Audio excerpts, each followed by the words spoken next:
What if I told you the war has already begun? Thank you for the incredible response on our last video. It's clear you're ready to look deeper. Welcome to Reality Uncovered. Forget what you think a war looks like.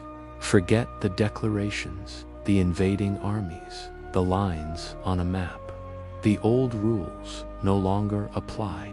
The most devastating conflicts of the 21st century are fought in silence. They are undeclared, invisible, and waged against an enemy that cannot fight back, the civilian population. This new battlefield is all around us. It's in the price of bread. It's in the medicines that are no longer on pharmacy shelves. It's in the news headlines that shape your reality and the social media posts that stoke your fear. This is asymmetric warfare, where the weapons aren't bombs and bullets, but sanctions, financial systems, and information itself. Consider the case of Venezuela.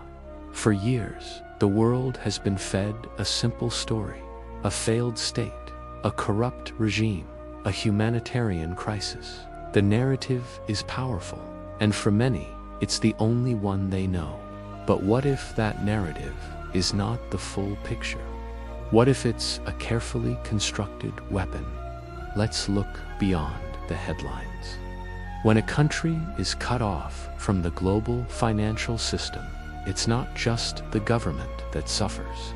The entire economy is strangled. Businesses can't import raw materials. Factories grind to a halt. Ordinary people can no longer buy basic necessities. This isn't a side effect of policy. It is the policy.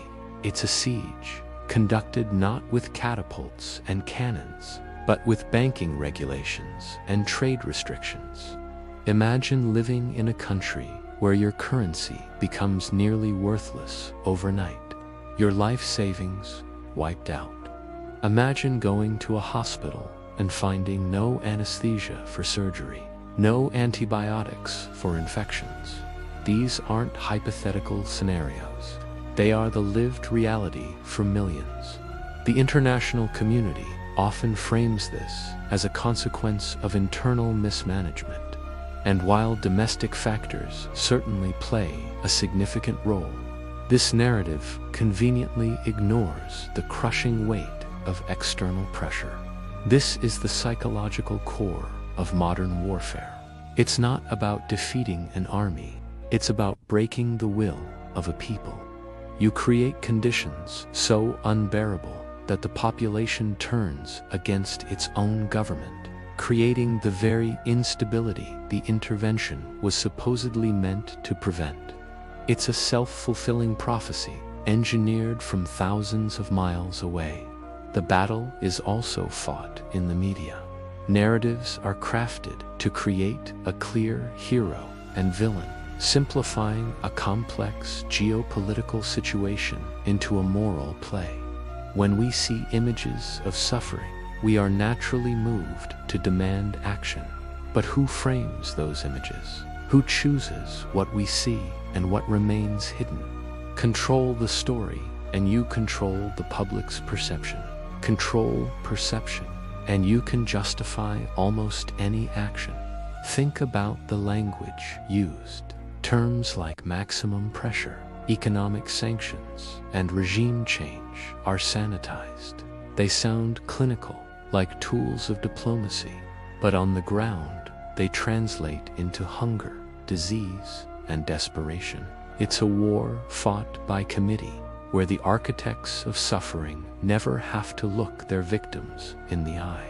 They just sign papers in air-conditioned offices, while an entire nation is pushed to the brink.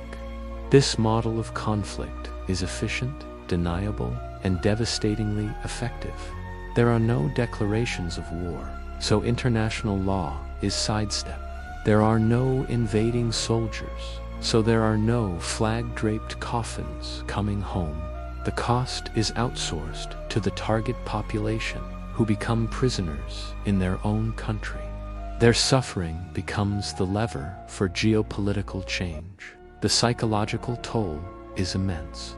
When your society is collapsing around you, not from a visible enemy, but from an invisible force, it creates a pervasive sense of anxiety and helplessness. Trust in institutions evaporates. Social cohesion frays. People are pitted against each other in a desperate struggle for survival. This is the ultimate goal: to atomize society, to turn citizens into a demoralized, compliant mass. The battlefield is the human mind. This isn't just about Venezuela. This is a blueprint. It's a playbook that has been refined and perfected over decades, applied in different forms across the globe. It's a quieter, cleaner, more sophisticated form of domination. And because it's so subtle, most of the world doesn't even recognize it as war.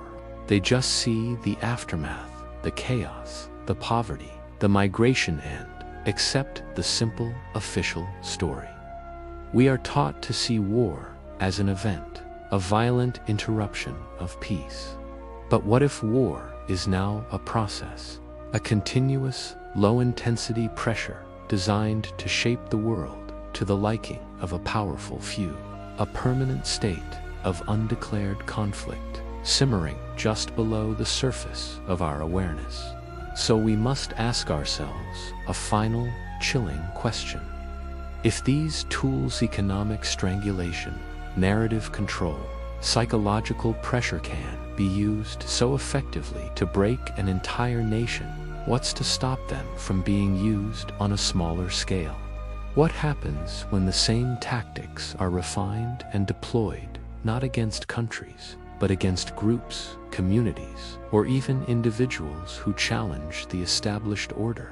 Subscribe to Reality Uncovered, because once you see how power really works, you can't unsee it.